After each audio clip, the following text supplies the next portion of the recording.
बिस्मिल्लाहिर्रहमानिर्रहीम। अस्सलाम वालेकुम दोस्तों, उम्मीद करता हूँ आप बिल्कुल ठीक ठाक होंगे। दोस्तों आज है 31 दिसंबर सन 2022 और दिन है हफ्ता का।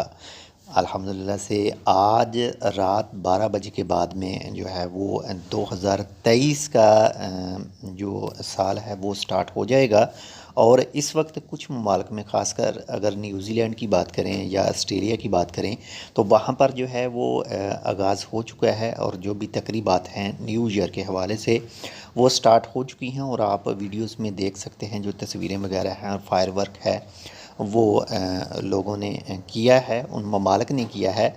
तो अल्लाह ताला हम सब के लिए खैर व बरकत का ये न्यू साल लेकर आए। 2023 का जो सूरज है वो तुलू हो तो तमाम मुसलमानों के लिए मज़ीद कामयाबियाँ, तमाम दुनिया के लोगों के लिए मज़ीद कामयाबियाँ लेकर आए।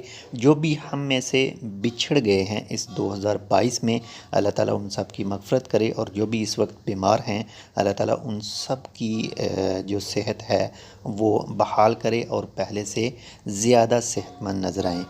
और इसके साथ ही जिन दोस्तों के भी अपने थे या कुछ पराए थे या कुछ ज़्यादा अज़ीज़ थे, जो भी थे बीमार हैं या फिर इस दुनिया से चले गए हैं, तो उनके लिए भी दुआ ज़रूर कीजिएगा। और बाकी रही बात हमारी, तो हमारे हक़ में भी दुआ ज़रूर कर दीजिएगा। अपना भी ख्याल रखिएगा और आपके जो साथ अटैच हैं उनका भी लाज़मी ख्याल रखिएगा। और कोशिश कीजिएगा जो 2022 में कोताहियाँ हुई हैं उसको 2023 में क्लियर कर सकें। और जो जो चीज़ें हम 2022 में नहीं कर सके, अल्लाह ताला उसे 2023 में करने की तौफ़ीक़ अता फ़रमाए। तो इंशाल्लाह एक नेक तमन्ना के साथ, एक नेक और अच्छी दुआओं के साथ आप भी कमेंट करके ज़रूर इसका हिस्सा बनिएगा। मिलते हैं इंशाल्लाह आपसे दूसरी अपडेट के साथ। तब तक के लिए अल्लाह हाफ़िज़।